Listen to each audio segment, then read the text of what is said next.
कि जिस लड़की को इन्होंने डिवोर्स दिया था, वानखेड़े को डर लग रहा था कि लड़की हमारे खिलाफ कभी भी खड़ी होगी। उनके चचाजाद भाई को एक पेडलर के जरिए उसके यहाँ पे ड्रग रखवा दिया और राज्य सरकार की एजेंसी जो है एएनसी, उससे उसे गिरफ्तार करवाने का काम किया है।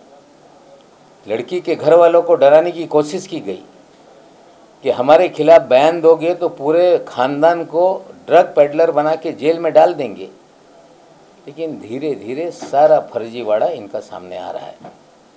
निश्चित रूप से इनके पिताजी ने हमारे खिलाफ मानहानि का दावा 1.25 करोड़ रुपए का डाला है। उसमें इन्होंने मांग की है कि नवाब मलिक को ट्वीट करने से, मीडिया में बात करने से रोका जाए। इंटरिम रिलीफ मांगी है। मेन जो पिटीशन है उस पर सुनवाई बाद में होगी। हाई कोर्ट ने उस पर सुनवाई की थी और कुछ हाई कोर्ट के ऑब्जर्वेशन थे कि एक विधायक और पार्टी का जिम्मेदार प्रवक्ता होने के नाते और गहराई से चीज़ों को देखना चाहिए था। इस ऑब्जर्वेशन के बाद हमने और चीज़ों को गहराई से देखी। महानगर पालिका के सारे रिकॉर्ड हमने निकाले।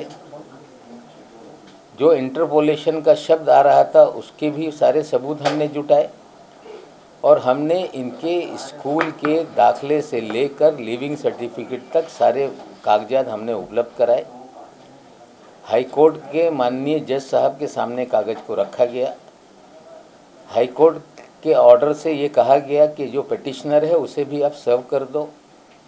सारे कागजात हमने उन्हें सर्व किए हैं और आज दोपहर 2:15 बजे 2:15 में जज साहब अपने चेम्बर में दोनों पक्षों को इस जो कागजात हमने अतिरिक्त दिए हैं उस पर सुनेंगे और उसके बाद जो इंटरिम रिलीफ जो मांग रहे हैं कि इनके बोलने पे रोक लगाई जाए, ट्वीट करने पे रोक लगाई जाए, उसमें जज साहब अपना फैसला सुनाएंगे।